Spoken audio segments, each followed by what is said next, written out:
5,000 likes to this video, we will upload more patriotic news. Thank you. Corps just rammed into Riot in Charlottesville. Watch the video that's shocking America.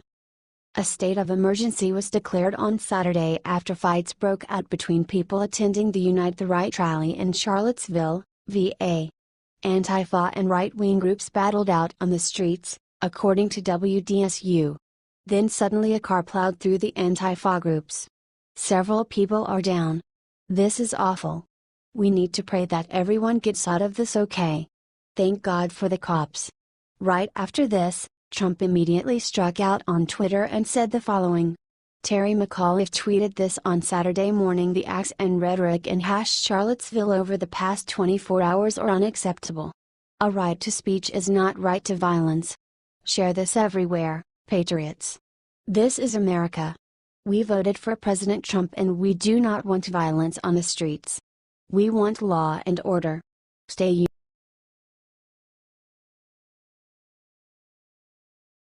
Right after North Korea threat, Trump just called up Guam and gave best news imaginable. What the leftists want to call a vacation has actually been President Trump working around the clock to keep us safe from threats on all sides. Heck, just 2 days ago Kim Jong-un threatened to nuke Guam, a U.S. territory. So what did President Trump do? Well, only the best thing imaginable. He called up Governor Eddie Calvo, who posted the whole video online, and gave him the news Guam wanted to hear. President Trump promised that the U.S. is gonna keep Guam safe from North Korea. As you all can clearly see from that video, Governor Calvo is clearly a very big fan of the way Trump handles himself. Speaking for the people of Guam, he said he has never felt safer than he does with Trump at the helm. It's an understandable sentiment considering the things the U.S. has let North Korea and China do in that region since the mid-90s. Thanks to a bunch of failed U.S. leadership, North Korea has ICBMs with plutonium nukes attached and China is building artificial military islands in the South China Sea. Also, you may have noticed the two of them chatted quite a bit about tourism in Guam. It turns out that when they are not under threat, Guam really is a tropical paradise. They even put out an ad about their tourism to capitalize on the chaos. I'm not joking, so, help share Trump's message that America will always protect our allies. We need this to get out to everyone everywhere and leave Trump a big amen in the comments.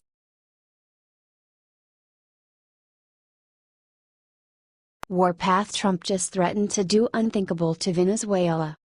When Donald Trump saw the civil war erupting in Venezuela, he didn't simply turn his back.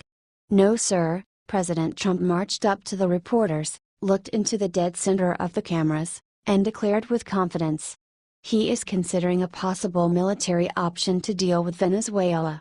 In case you were unaware, Venezuela is a socialist hellhole run by a dictator named Maduro who delights in the slaughter and starvation of his own people.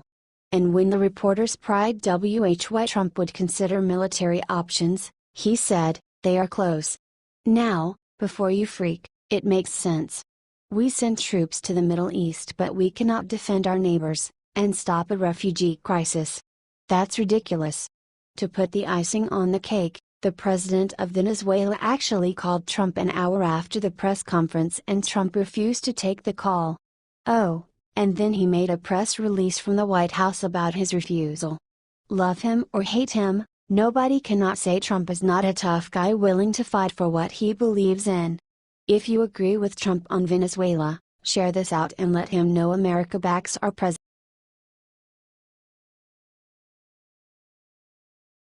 Right after doing something sick to Barron, this comedian did something even worse. Looks like actions don't have consequences.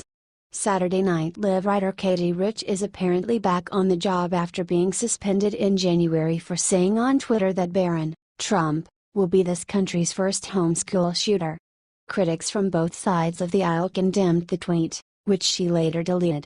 Rich also issued an apology several days later. Some Twitter users did not think the apology was good enough, others called for her firing. Rich was initially indefinitely suspended for her insensitive tweet, but she had writing credits for Thursday night's Weekend Update, Summer Edition. Whether or not she will continue to write for SNL is unknown. Yet this lady said Barron Trump, an 11-year-old child, would kill his own family. How messed up is that? But I guess when you're a liberal in media, you'll always have a job. H/T Fox News.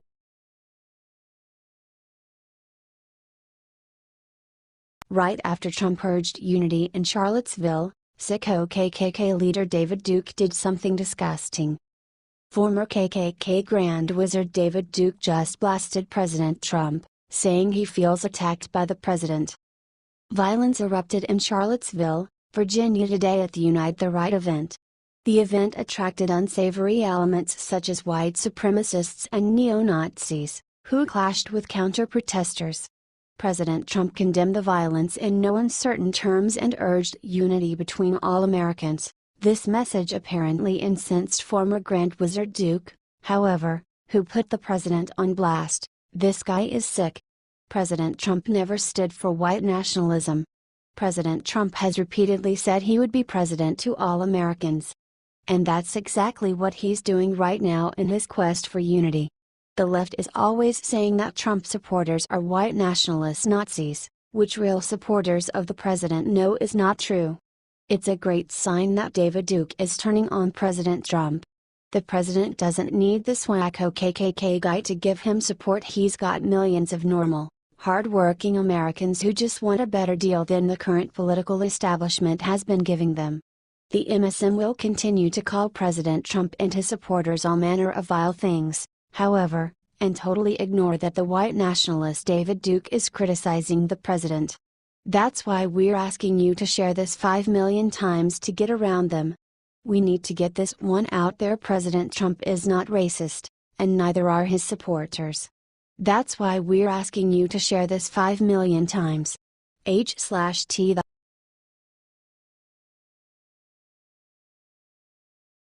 Look, WHO's back. What Jeff Sessions just said about Virginia violence made Trump cheer. After the upsurge in violence over the weekend in Virginia, Jeff Sessions is sick and tired of seeing innocent Americans' lives lost. The Attorney General released a statement earlier today, saying that he stands united behind the president in condemning the violence in Charlottesville and any message of hate and intolerance. Sessions went on to say that the violence is totally contrary to American values and can never be tolerated, adding that our Justice Department would support local and state officers on the scene in any way possible. Sessions' statement comes only a few hours after President Trump's own thoughts on the subject.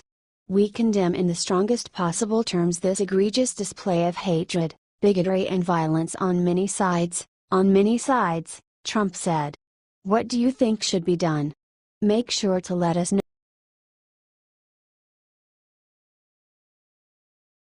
Trump just left everyone speechless with who he just blamed for violence in Charlottesville. Today was a dark and sad day for America. An attempted protest turned into a horrific violent outburst in Charlottesville, VA that left at least one person dead. The clash resulted when two despicable groups, white supremacists and Antifa, clashed over the removal of a Robert E. Lee statue. Within almost no time flat, President Trump took action by saying a few words that left everyone in America breathless. Trump said this violence was caused by hate and bigotry by liberals and conservatives and many, many more. President Trump made his thoughts pretty darn clear when he told the reporters, "We condemn in the strongest possible terms this egregious display of hatred, bigotry, and violence on many sides, But, despite what some of the lefties are reporting, he does not stop there. He made an impassioned speech about an age-old hate, older than him or Obama, that has divided Americans along racial and religious lines for far too long. However, Trump has a prescription for what ails our nation: unity. He said it is time to learn to respect one another despite our differences and try to learn to love our neighbors. Who could possibly stand against a message so timeless and so authentically American? That's why Trump made it, and that's why we need to help share this to everyone, and I mean everyone. Black, white, Jew, Christian, Muslim, Hindu, atheist, liberal, conservative, etc. etc. etc. You do this, and we can hopefully unite around the greatest bond we all share, being America. God